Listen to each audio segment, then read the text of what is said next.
Čaute priatelia, tak vás vítam dneska pri štvrtej časti našej materskej školy. Viac menej táto časť bude o timeframoch, kde si prejdeme nejaké základy a vlastne skoro všetko, čo treba vedieť o rôznych časových rámcoch. V prvom rade chcem aj poďakovať za vašu dôveru. Naša komunita rastie. Sme už 250 a pomaličky objavujú sa aj veľmi pozitívne komenty. Niekedy sú tam aj hejtíky, ale to patrí k tomu, takže toto vôbec nejak neriešim, hej. Takže vlastne minulej časti sme si prebrali vlastne sviečky, všetko v sviečkových formáciách, kde sme si ukázali vlastne nejaké základné sviečky, nejaké tie pinbary, engulfíny, pohltenie a tak ďalej, hej. A dneska vlastne tieto treba vlastne prepojiť, aby sme s časovým rámcom, keď už poznáme tie sviečky, hej. Strašne veľa začínajúcich traderov robí tú chybu, že otvárajú práve aj pri scalpingu, čo je ďalšia vec, že je to veľmi ťažký štýl vlastne obchodovania scalping, ale otvoria si 5-minútový graf vlastne a snažia sa nájsť nejaké signály a do vstupu do obchodu, ale neberú vlastne v úvahu to najdôležitejšie, čo je v tradingu, čo sa vlastne deje nad tebou na vyšších časových rámcoch. A je to také niečo, ako keby vlastne si šoferoval a nevidel by si len meter pred seba a nič okolo seba periférne by si nevidel, hej, tak bolo by to veľmi asi ťažké a neskončilo by to dobre. Dneska sa v tejto časti naučíme vlastne pozerať sa na tie grafy ako keby z vtáčej perspektívy z vrchu, hej. Každý trader, ktorý chce byť úspešný, musí vidieť ten kontext nejaký, hej, že viac časových rámcov musí pozrieť. Vybrať si ten svoj, kde bude robiť analýzy, na akom časovom rámci chceš obchodovať, aký štýl tradingu chceš obchodovať, čiže nedá sa všetko robiť na rôznom, hej. Je to rozdelené proste. Swingoví tradery obchodujú na vyšších časových rámcoch, napríklad na D1, na H4. Denní obchodníci obchodujú na H4, H1, polhodinovom grafe, hej. A tí scalpery vlastne väčšinou využívajú 5-minútový, minútový graf, sekundové grafy, takže dobre. Na úvod by to nám mohlo stačiť, tak poďme do toho. Poďme na to. Poďme si povedať, čo to vlastne ten timeframe praxi znamená, hej. Timeframe, časový rámec, je vlastne len filter, ktorý našej platforme, ktorej kreslíme alebo sledujeme analýzy, robíme, hovorí, ako má zoskupiť prichádzajúce dáta z trhu. Vlastne, ak si zapneme denný graf, každá jedna sviečka predstavuje vlastne jeden deň. Jeden celý deň. Hej, ona sa kreslí vlastne jeden celý deň a takisto vlastne to funguje na rôznych iných 4-hodinovom vlastne, hej, každá jedna sviečka sa kreslí 4 hodiny, na hodinovom hodinu, na 15-minútovom 15 minút a vlastne takto ide až po nejaké sekundy, hej. Takže začiatočníci stále, dosť často, nie stále, ale dosť často majú s tým problém, že otvoria si na rôznych oknách nejaké rôzne časové rámce a vlastne tým, že to, čo je napríklad na dennom grafe len nejaká mierna korekcia, na 15-minútovom ti ukáže normálne akože downtrend, hej. Čiže si myslia, že vidia rôzne trhy, ale to nie je pravda. Je to vlastne stále, není tu žiadny rozpor, hej, proste. Treba si to tak predstaviť, že ten napríklad denný graf je ako keby mapa celej Európy. 15-minútový ti ukazuje len vlastne nejaký ústrižok, ako keby naše mesto, kde žijeme. Hej. Čiže trh je fraktálny a na všetkých časových rámcoch sa kreslia a štruktúry trhu vlastne správajú úplne rovnako. No takže, tak ako sme hovorili v druhej časti, tak vlastne Aby sme vedeli timeframey vlastne využiť v náš prospech, musíme pochopiť jednu vec, že finančné trhy sú proste fraktálne. Hej? Čiže čo to znamená? Štruktúra trhu sa opakuje bez ohľadu na to, či pozeráme ročný, týždňový, štvorhodinový, denný graf, hodinový, minútový, sekundový. Hej, vlastne správanie sviečok vlastne na všetkých vlastne má rovnaké matematické princípy a rovnako sa dajú kresliť zóny na všetkých rôznych timeframeoch vlastne, hej. Vy musíte vizualizovať a nejak tak si uvedomiť, že vlastne ten vyšší časový rámec je a funguje tak, že ak si vezmeme dennú sviečku, tak vlastne táto sviečka, ktorá ukazuje jeden deň, schováva v sebe vlastne 24 hodinových sviečok. Okay? Tá hodinová sviečka takisto zase vlastne schováva v sebe 60 minútových, presne ako idú hodiny, sekundy a tak ďalej. Hej? Čiže je to ako matrioška, kedy máte v jednej veľkej figurke menšie a menšie a menšie. Hej? Čiže tam si to potom viete pekne krásne uvedomiť, že vlastne nejaké tie 15-minútové sviečky vlastne počas celého dňa, hej, vlastne vykresľujú a kreslia vlastne celodňovú, jednodňovú sviečku, ktorá sa uzavrie stále na konci dňa. Hej. Čiže toto je celé a toto si treba len uvedomiť, že vlastne na všetkých tých grafoch sa kreslí tá istá štruktúra, ale je to proste buď natlačené, alebo je to nejak roztiahnuté. Hej. Veľmi dôležité je uvedomiť vlastne nekompromisné inštitucionálne pravidlo, že vyšší časový rámec má vždy absolútnu hierarchickú nadradenosť nad nižším a vlastne má oveľa vyššiu váhu. Hej. Vyšší timeframe je král. Ak vám 5-minútový graf ukazuje a na tom strašne veľa začiatočníkov a menej skúsených obchodníkov prerába peniaze, že vlastne majú nejaký obchodujú na tom, hej, a teraz oni tie zóny tu nemajú, hej. Ukazuje ti nejaký presne tvoj signál, ktorý ty používaš vlastne, že napríklad na tomto príklade, že máš dať sell, že je downtrend, ale ty vlastne, ak by si sledoval to, čo máš, by si zistil, že na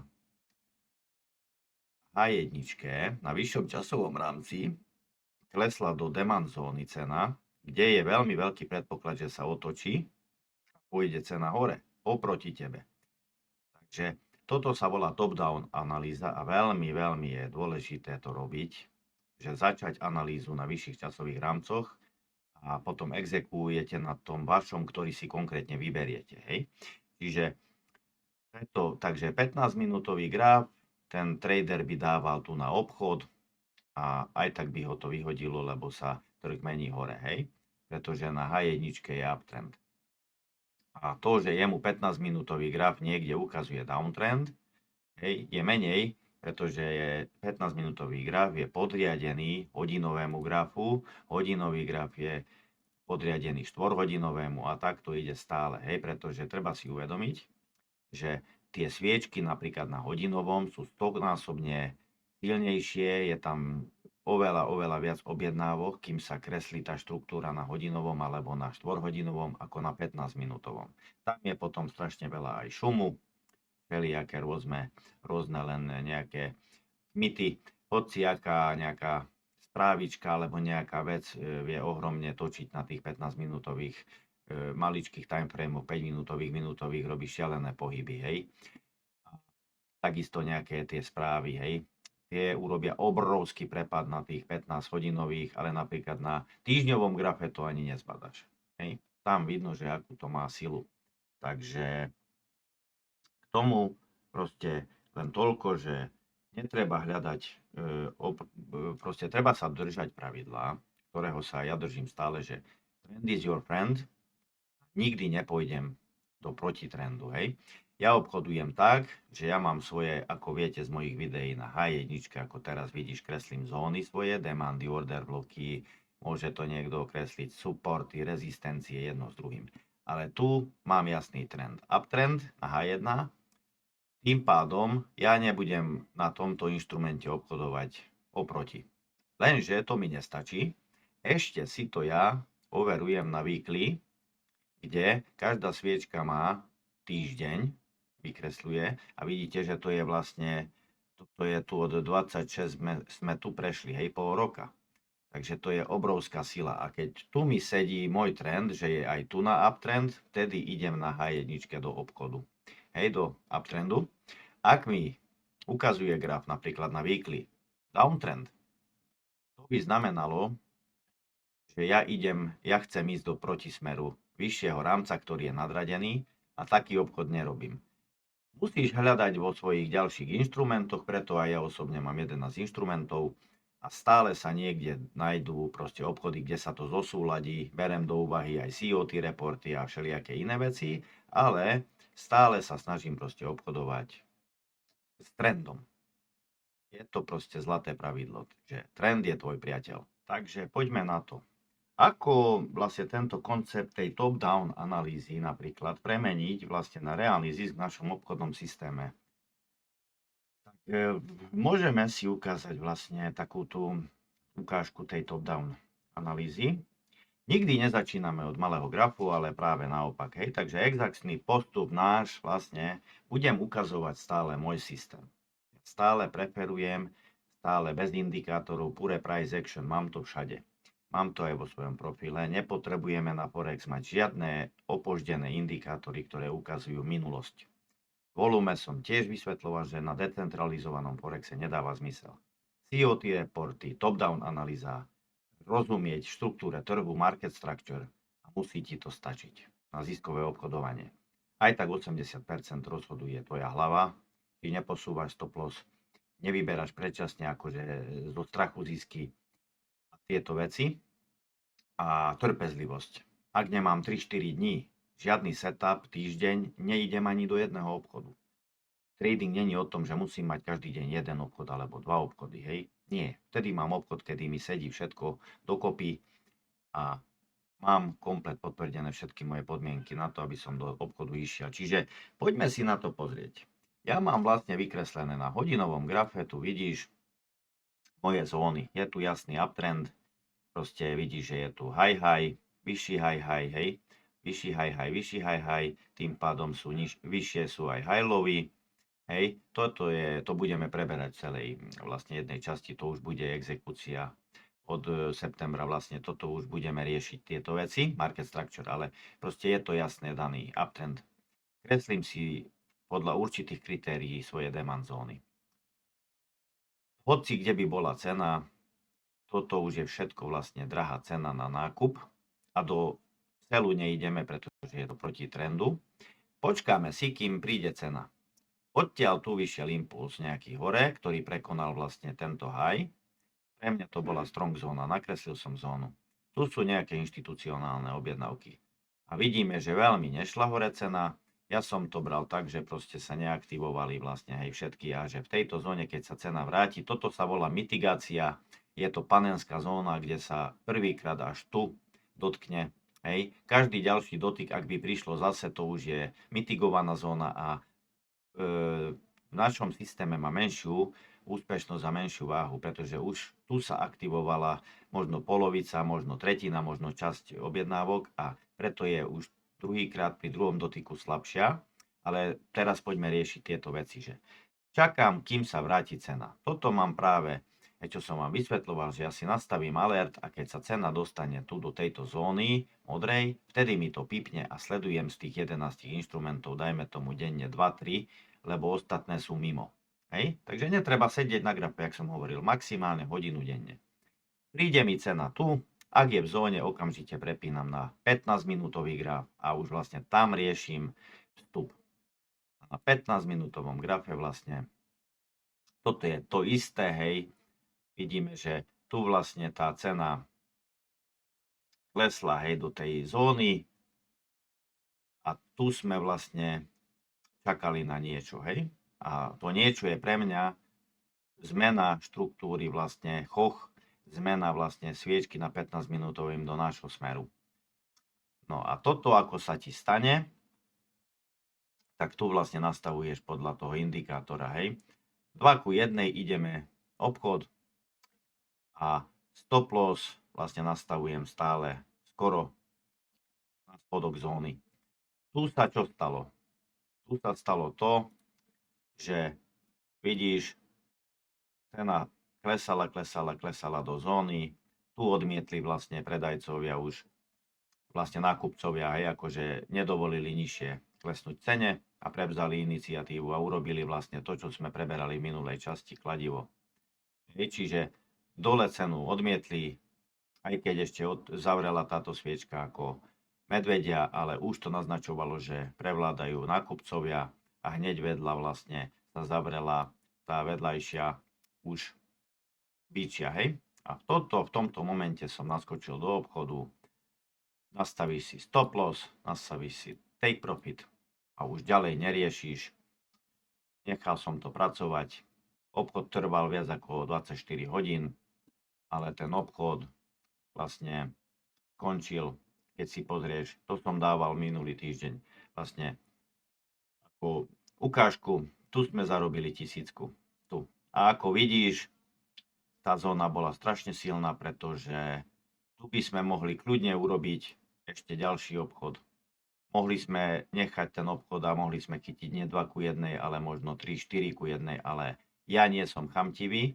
Systém mám nastavený na 2:1. V tom momente, ako mi tu zavrelo 1000 eurový obchod, $1000, nestaram sa, že pôjde cena hore. Zase prekreslím zónu a keď bude zase setup, tak naskočím niekde potom tu, hej, niekde vyššie a zase pôjdeme. Takže netreba byť chamtivý, ale tú top-down analýzu treba fakt prísne dodržiavať. Môžeme si ešte povedať aj to vlastne, že v mojom systéme, prečo je 15-minútový graf vlastne taký najdôležitejší na exekúciu. Dlho som rozmýšľal a hľadal nejaký balans, hej. Najprv som obchodoval aj na D1, na H4, sú to skvelé zóny, ale je to vynikajúce na swingové obchodovanie a vlastne tým, že sa budem špecializovať na prop trading, veľmi nechcem držať kvôli tým spajkom, čo sme preberali v noci, víkendy tiež nechcem držať kvôli gapom a najlepšie je mať čistý stôl večer, zavrieť si ten obchod. A 15-minútový graf je dokonalý stred medzi nejakými dvoma svetmi, medzi H1 a 15, hej. Ukazuje už dosť na to nejaký detail, aby sme vedeli načasovať náš vstup, nejaký rozumný stop loss, dať pod knot, kde sa vybrala vlastne tá likvidita, hej, tu na niekde pod ten knot a odfiltruje vlastne ten trhový šum. Ten trhový šum je vlastne, to už na nejakom minútovom, 5-minútovom grafe je strašne veľa falošných signálov a chaotických pohybov vlastne, hej. To sú všelijaké malé objednávky nejakých menších bank, nejaké rôzne veci a 15-minútová sviečka proste nesie reálnu váhu už. A mám to 8 mesiacov overené, že vlastne sedí. A tým pádom našim pravidlom sa stane, že budeme kresliť zóny na H1. Na H1 kreslíme zóny a keď je cena v zóne, prepíname na M15 a exekúcia sa robí, stop loss sa nastavuje aj vlastne take profit na M15. Ale samozrejme s prihľadnutím na nejakú reálnu zónu, hej. Tu sme dali, vidíte, že ten take profit nemôžeš dať niekde, neviem kde extra, ale niekde na tú úroveň toho predchádzajúceho high, lebo stále sa očakáva, že keď je uptrend, že prekonáme, bude pokračovať a prekonáme predchádzajúce high, hej, čiže je to také reálne miesto, musíš vedieť, kde dať aj stop loss, ale aj ten take profit. Takže toto vlastne by mohlo k tomu stačiť. Veľmi dôležité je vlastne aj uvedomiť si, že existuje reálna šanca vlastne na prehltenie timeframeov. Strašne často vidím na internete rôzne videá, lebo však sledujem som v obraze aj niekedy, niektoré nie sú relevantné, ale ja nesledujem, či je ten trader aj ziskový alebo stratový alebo čo, ale pozerám ich štýly a všetko možné, hej.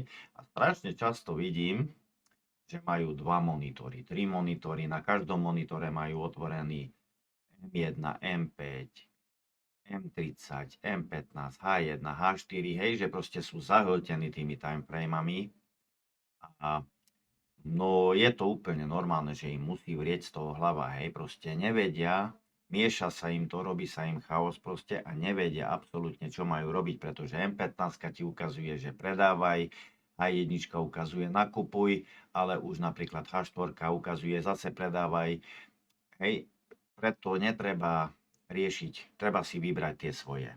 Takže je to tzv. Rozhodovacia paralýza, že potom nevieš, čo máš robiť. Hej?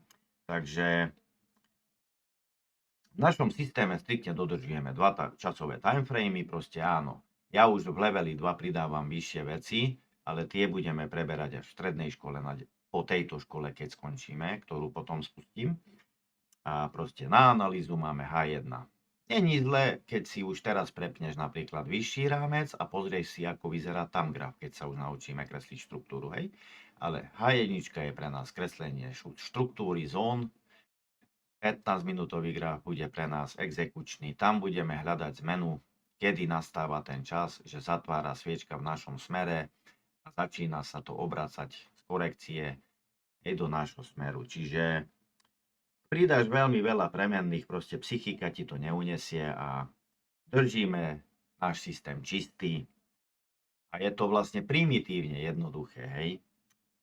2 timeframey ti dajú všetko, čo k profesionálnemu tradingu potrebuješ. A môže rozprávať hocikto, hejtovať, že Fibonacci, také toto, MACD, RSI a neviem jaké. Tie indikátory som rozobral vo videu, prečo čistý graf je stále. My obchodujeme akcia ceny. Žiadna minulosť. My vidíme reálne, keď ideme do obchodu, kde je cena teraz. Nie to, čo ukazuje mi minulosť. A ďalšia vec, nepotrebujem mať žiadne tieto indikátory, ak ja rozumiem štruktúre trhu, inštitucionálnemu obchodovaniu. Takisto rozprávajú na ten smart money koncept, že je to hlúposť. Nie je to hlúposť. Existuje to od začiatku, odkedy trading existuje. Len ľudia nevedeli, nemalo to meno SMC, predtým to bolo ICT, potom to nazval jeden, hej, ktorý to vymyslel vlastne ako ten systém. Nie ako štruktúra trhu sa kreslila stále, či ľudia riešili, že to je SMC, či to nie je SMC. Takisto sa robili v tých zónach tie nákupné príkazy bank a odtamať vystreľovali. Takisto sa robili breaky štruktúry, change of charaktery sa takisto menili, hej, zmeny charakteru, len sa to nenazývalo takto a nevolalo sa to takto. A stále je dokázané, že väčšina SMC traderov obchoduje H1 a vyššie timeframey a veľmi veľa ziskovejších štýlov obchodovania nie je. A ešte na záver je to, že aj keby si obchodoval hociaký štýl, tak pokiaľ nemáš hlavu a risk management, nebudeš nikdy ziskový. A presne to je dokázané, to aj legendy vravia a špičkoví obchodníci, že aj s neúplne dokonalým, ale slabším štýlom, systémom, môžeš byť ziskový práve keď dodržiavaš striktne risk management a máš tvrdú psychiku. Nie všetci profíci, ktorí žijú z tradingu, sú blázni, že ovládajú všetky teórie a neviem čo, ale dodržiavajú tieto veci a práve preto sú úspešní. Takže momentálne sme sa dostali do záveru našej 4. časti, kde sme vlastne naozaj prebrali, pochopili sme, ako fungujú časové rámce, fraktalita trhu. Potom to vlastne by ste už stále mali vedieť, ako zistiť, čo robí kráľ vyšší časový rámec a tým pádom by ste nemali byť stratení v tých rôznych pásmach časových. Hej. Takže najlepšie bude, ak si otvoríte nejaké demo, TradingView zadarmo, ako mám aj ja, free verziu, netreba platiť. A toto vybrať si nejaké inštrumenty, ktoré budete chcieť obchodovať. Stačí len napríklad euro, dolár, ak chcete forex, my ideme forex, ale môže to byť aj niečo iné. A presne tam porovnávať a sledovať vlastne, ako to vlastne, hej, vyzerá na jednotlivých časových rámcoch. Momentálne tak bude, ako viete, že paralelne som pustil aj sériu o finančnej gramotnosti. Oslovuje to aj celkom úplne inú skupinu ľudí, ktorých trading nezaujíma, ale veľa ľudí sleduje aj jedno, aj druhé. Momentálne na budúci týždeň vlastne už na TikToku riešim iba question and answer, ešte tam dám videjko, ako sa cítim 2-3 dní pred vlastne ostrov challengeov. Budúci týždeň, niekedy cez týždeň, cez víkend urobím súhrn mesiaca, ako sme mali minulý mesiac, hej. Boli nejaké obchody, aj celkom slušné výsledky. Veľakrát som trošku viac preferoval aj tie videá a nemal som toľko času. Toto sa teraz rapidne bude meniť. Od augusta vlastne pôjdem na TikToku a na týchto platformách budem robiť len tie question and answery. Budeme robiť tu len vlastne jedno kvalitné video. Jeden týždeň gramotnosť, druhý týždeň škola, gramotnosť škola. Takže najbližšie tu na YouTube urobíme okolo nejakého 9. Dáme si teraz gramotnosť a tam si preberieme tretiu tému, vlastne čo nás škola nenaučila, alebo prečo nás nenaučila o finančnej gramotnosti skoro nič. No a 15. v polke augusta sa dostávame k 5. časti našej materskej školy, kde si preberieme veľmi kontraverznú a veľmi emocionálnu tému, ako je páka leverage. A tam si presne vysvetlíme, že je to dvojsečná zbraň. Áno, ale keď ju vieš používať, je to fantastický nástroj na zvyšovanie svojich aj ziskov a upresnenie rizika a dovolí ti proste voľnejšie dýchať, voľnejšie obchodovať, ale musíš mať veľmi dobre zmaknutý risk management a psychiku, hej. Ale toto bude vlastne veľmi zaujímavá časť a koncom augusta vlastne sa dostaneme ku maximálne dôležitému videu, čo som vám ukazoval v tých kratších videách, pravda, stručne, hej, o tradingu, je tam jedno video, môžete si to už teraz pozrieť o výpočte lot sizing, tam som dával, hej, že striktná lota, že je znakom amatérizmu, áno, každý obchod treba vypočítavať zvlášť, na každom obchode ti vyjde ináč. Na jednom ti vyjde 2,8 lota, na druhom 4,5, podľa šírky stop lossu, podľa všetkých možných parametrov a toto budeme preberať v 6. časti. A v polovičke septembra ukončujeme blok 1 vlastne tejto školy, kde si preberieme rôzne limitné market príkazy, aké typy sú, aké má konkrétne ten, ktorý výhody, aké má nevýhody, prečo ja osobne nikdy limitný príkaz nedávam. A v septembri vlastne už začína blok 2, ktorý bude už určite pre vás aj zaujímavejší, pretože tam už začneme riešiť market structure, vlastne ako sa kreslí štruktúra trhu, kedy je zmena trendu, kedy je len zmena charakteru a tam už budeme kresliť potom order bloky, demand zóny a tam presne podrobne v tých 7 častiach budeme úplne až po exekúciu a následné vyčkanie, ako skončí obchod. Čiže to už bude zase iná úroveň. Takže zatiaľ myslím si, že toto by stačilo. Ak sa vám páči video, daj like. Ak sa vám nepáči, píšte všetko do komentov na YouTube. Na všetky komenty odpovedám. Odporúč to niekomu, keď poznáš niekoho, koho by to mohlo zaujímať. A my sa vidíme najbližšie tu na YouTube pri súhrne mesiaca. Čau.